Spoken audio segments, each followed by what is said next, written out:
చూస్ country delight, live better. ఇప్పుడే country delight app ని download చేసుకోండి.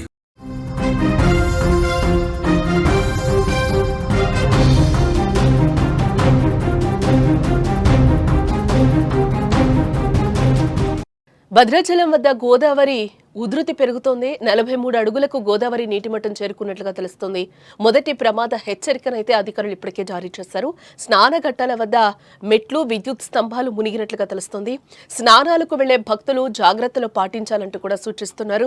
లోతట్టు ప్రాంతాల ప్రజలు అప్రమత్తంగా ఉండాలంటూ కూడా అధికారులు హెచ్చరికలను అయితే ఇప్పటికే జారీ చేస్తున్న సిచ్యువేషన్స్ అక్కడ కనిపిస్తున్నాయి. ఎగువ ప్రాంతాల నుంచి వస్తున్న వరదతో భద్రాచలం వద్ద గోదావరి నీటి మట్టం క్రమంగా పెరుగుతూ ఉంది. 43 అడుగులకు చేరడంతో అధికారులు మొదటి ప్రమాద హెచ్చరికనైతే జారీ చేశారు. 2 రోజుల క్రితం 30 అడుగుల వద్ద ఉన్న గోదావరి నీటి మట్టం క్రమంగా పెరుగుతూ ఇవాళ ఉదయానికి అది 40 అడుగులకు చేరుకున్నట్లుగా తెలుస్తోంది. మధ్యాహ్నం 12 గంటలకు 43 అడుగులకు చేరింది. గోదావరి ఉధృతితో స్నానఘట్టాల వద్ద చాలా మెట్లు, విద్యుత్ స్తంభాలు కూడా నీటిలో మునిగిపోయాయి. మీరు సుమన్ టీవీ స్క్రీన్ మీద కూడా విజువల్స్ మీరు చూడొచ్చు. ఏ విధంగా అక్కడ ఎక్కడి వరకు ఎక్కువ నీళ్లు రావడంతో కూడా గోదావరి ఉగ్రరూపం దాలుస్తున్న నేపథ్యంలో 40 అడుగుల వరకు కూడా నీరు వచ్చి చేరినట్లుగా అక్కడ మనకి కనిపిస్తుంది. అతి కష్టం మీద ఆ పడవని వాళ్ళు తోలుకుని వస్తున్నట్లు కూడా మనకి నీటిలో మనకి కనిపిస్తుంది.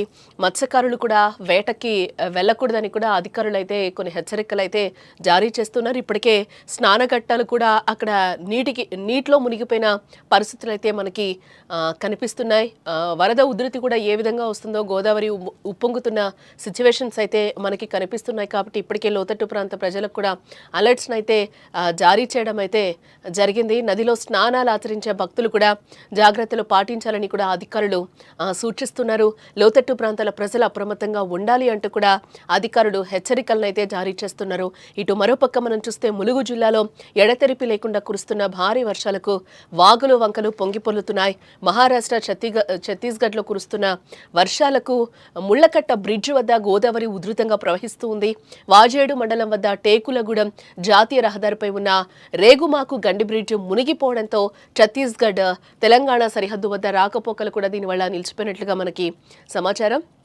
గోదావరి వరద పోటెత్తడంతో పేరూరు, చంద్రుపట్ల గ్రామాల మధ్యలో ఉన్న మరిమాగు వాగు వంతెన మునిగిపోవడంతో రాకపోకలు కూడా నిలిచిపోయాయి. తాడువాయి మండలం మేడారం వద్ద జంపన్న వాగు ఉధృతంగా ప్రవహించడంతో దొడ్ల, మల్యాల, కొండాయి గ్రామాలకు కూడా రాకపోకలు నిలిచిపోయినట్లుగా అయితే మనకి సమాచారం అందుతోంది.